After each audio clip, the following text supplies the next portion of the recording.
Was St. Nicholas a real person? What's up, smarty people? It's KeysDAN, RadioWhat.com, DJLittleRock.com, coming to you live and in living color from the KeysDAN studio. And this is the KeysDAN Show. The jolly red-suited Santa Claus who delivers presents on Christmas Eve is a beloved and immediately recognizable figure in much of the world.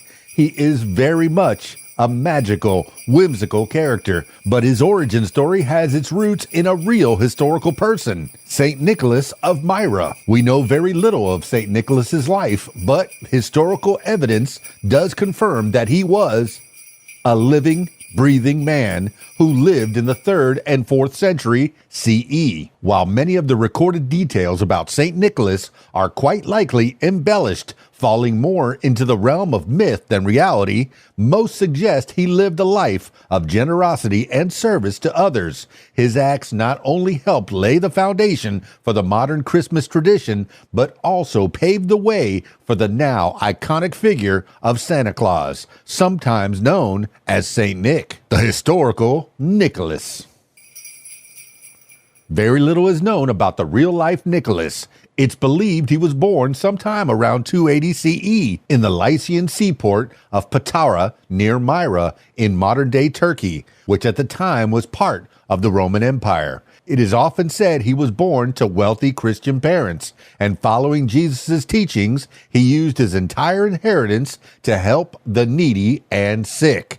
While still a young man, he traveled to Palestine and Egypt. Soon after returning to Lycia, he became Bishop of Myra. When the Roman Empire Diocletian began his persecution of Christians in 303 CE, Nicholas was imprisoned and quite likely tortured. Later in 325 CE, he may have attended the First Council of Nicaea, a council of Christian bishops convened by the Roman Emperor Constantine I, the first Roman emperor to convert to Christianity. Nicholas's name appears on some, but not all, of the list of attendees. Being the Bishop of Myra, it would make sense that he was in attendance, although perhaps not as one of the more influential participants. According to legend, it was at the Council of Nicaea that Nicholas struck the heretic priest Arius in the face for arguing that Jesus, the Son of God, was not equal to God the Father. The exact date of Nicholas's death is in dispute,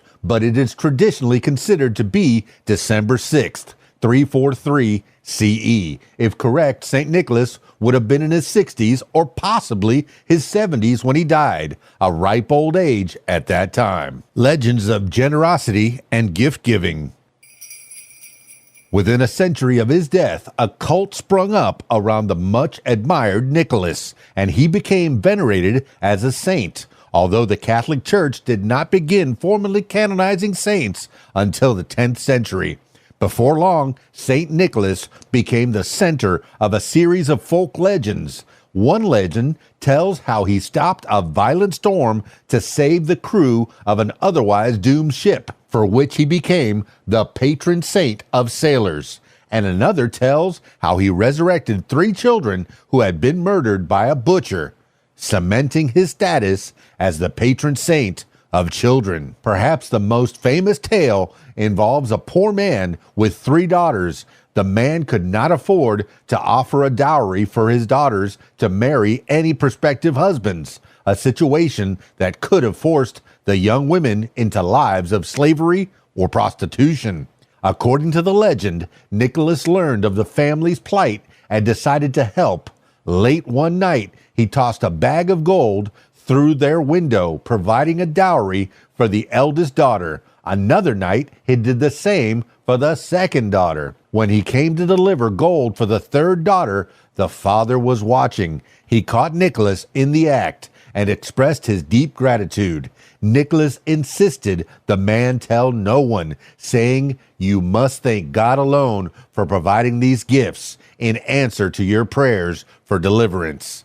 True or not, the legend spread, and from this story emerged the enduring association of St. Nicholas with the act of secret gift-giving. From St. Nicholas to Santa Claus.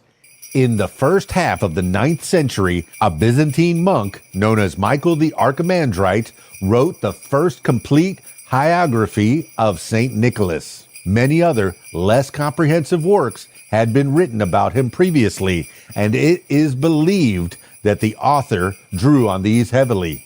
His account, The Life of St. Nicholas, further established Nicholas's reputation, particularly throughout Europe. By the Middle Ages, St. Nicholas had become one of the most popular and revered saints. He became the patron saint of Apulia in Italy, Sicily in Greece, and Lorraine in France, as well as many cities in Germany, Austria, Switzerland, Italy, Russia, Belgium, and the Netherlands.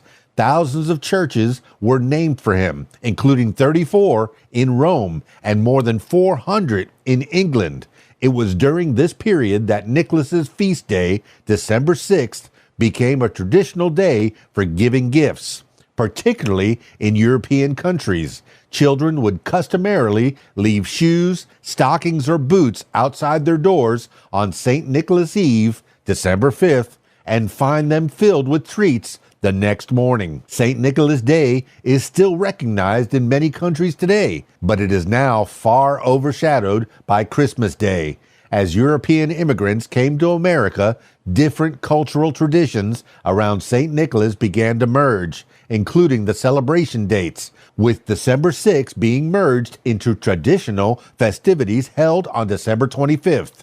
Dutch settlers brought with them Sinterklaas, their version of St. Nicholas, who eventually transformed into Santa Claus. Then, in 1823, came the publication of the Clement Clarke Moore poem, A Visit from St. Nicholas, better known as The Night Before Christmas, which greatly influenced the modern American conception of Santa Claus as a joyful, plump, and toy-bearing figure. So while the historical Nicholas is indeed shrouded in myth and legend, he was very much a real person. And while he might not recognize himself in today's Santa Claus, his core values of generosity, compassion, and caring for children, as well as his association with gift-giving, live on to this day. Happy Christmas to you and your family. This has been the KeysDAN Show. It's KeysDAN, RadioWhat.com, DJLittleRock.com.